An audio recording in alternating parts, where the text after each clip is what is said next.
ធ្លាប់តែមើលធ្លាប់តែឃើញនៅប្លង់ខាងក្រោមណាដល់ពេលឥឡូវយើងមកចាប់ប្លង់ពីលើវិញឃើញស្អាតមែនតើបងប្អូនបាទហើយនេះគឺជាផ្ទះរបស់ភ្ញៀវដែលគាត់ទិញជាប្រភេទផ្ទះដីចំហៀងនៅសល់6-7ម៉ែត្រណាបងប្អូនហើយគាត់បានទទួលសោចូលរស់នៅហើយផ្ទះរបស់គាត់ក៏គាត់ទិញនៅជាប់ជាមួយនឹងផ្លូវរដ្ឋដែរតាមពិតទៅគាត់ត្រូវទិញប្រភេទផ្ទះដីធំជាងហ្នឹងបងប្អូនគាត់ថាគាត់ចង់បានផ្ទះដីធំជាងហ្នឹងប៉ុន្តែជំនាន់គាត់មកទិញហ្នឹងគឺគេទិញអស់បងប្អូនមាននៅសល់តែត្រឹមចំហៀង6-7ម៉ែត្រចឹងណាបាទសម្រាប់នៅចំហៀងដែលធំជាងហ្នឹងទៀតគេទិញអស់មកអត់តាន់ចឹងណាបាទចឹងគាត់សម្រេចយកហ្នឹងទៅបើសិនជាគាត់ចាំទៀតអាចថាបែរជាអត់បាន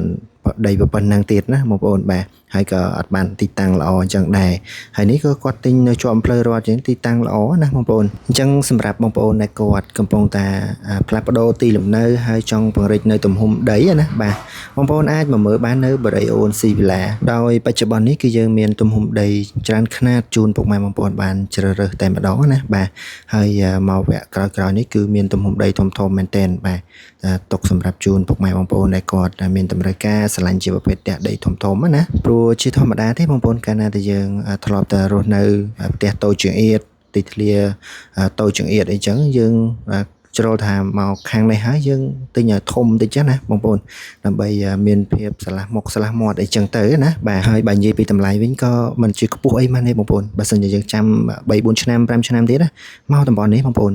រកតម្លៃខ្ទង់100000ជាងពី100000ជាង8100000ជាង9100000ជាងគឺរកលេងមានហើយបាទហើយដូចឥឡូវនេះនៅជាក់ស្ដែងនេះបងប្អូននៅបរិយាយើងកំពុងតែឡើងតម្លៃ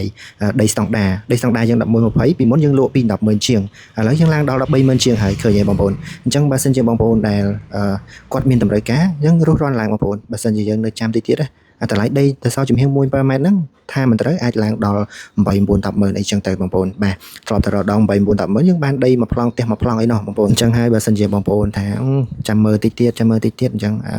បាទបងប្អូនអាចរងចាំបានបាទប៉ុន្តែគម្រោងយើងចេះតែទៅមុខទៀតហើយដូចបងប្អូនឃើញជាក់ស្ដែងចេះបងប្អូនដែលគាត់ធ្លាប់អញ្ជើញមកមើលឬក៏បងប្អូនដែលគាត់បាន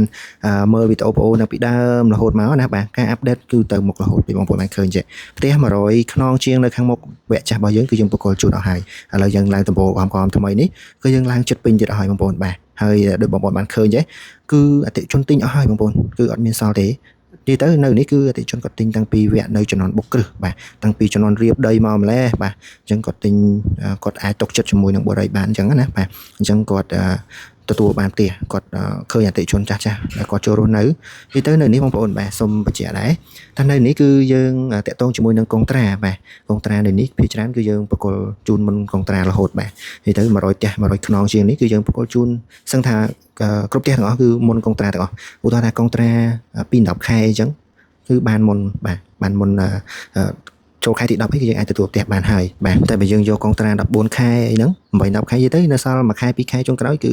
យើងអត់មានឲ្យលេតទេអញ្ចឹងសរុបទៅនៅកម្រងយើងគឺយើងអត់តែមានលេតជូនភ្ញៀវទេបាទអញ្ចឹងយើងងាកមកមើលនៅខាងក្នុងផ្ទះវិញបាទសម្រាប់ខាងក្នុងផ្ទះខាងបរិយាគេរៀបចំបានរហូតដល់4បន្ទប់គេងនិង4បន្ទប់ទឹកបាទហើយនៅក្នុងផ្ទះហ្នឹងដែរគឺយើងមានភាពធំស្រឡះទលាយមានពន្លឺចេញចូលគ្រប់គ្រាន់នៅពេលដែលយើងចូលមកក្នុងផ្ទះហើយគឺអត់មានអារម្មណ៍ថាស្អុះស្អាប់អីទេហើយជាពិសេសនៅជាន់ខាងក្រោមហ្នឹងគឺយើងមានបន្ទប់គេងមួយសម្រាប់ប៉ាម៉ាក់ចាស់ដែលគាត់ងាយស្រួលរស់នៅអត់ពិបាកឡើងចុះនាំតែចុកដៃចុកជើងអីទេសម្រាប់យើងក្មេងៗយើងអាចឡើងមកខាងលើយើងបាន3បន្ទប់គេង3បន្ទប់ទឹកទៀតអញ្ចឹងសម្រាប់ពុកម៉ែបងប្អូនដែលគាត់ចាប់អារម្មណ៍ចង់អញ្ជើញមកសិក្សាដល់ទីតាំងចំពោះទីតាំងយើងនៅខាងផ្លូវទំនប់កប់ស្រូវនៅក្នុងខណ្ឌព្រែកភ្នៅរាជធានីភ្នំពេញយើងនឹងទេបងប្អូនបើសិនជាបងប្អូនចេញពីផ្សារទំនើបពីអន2មកចំណាយពេលត្រឹមតែ25នាទីទេមកដល់ទីតាំងយើងហើយ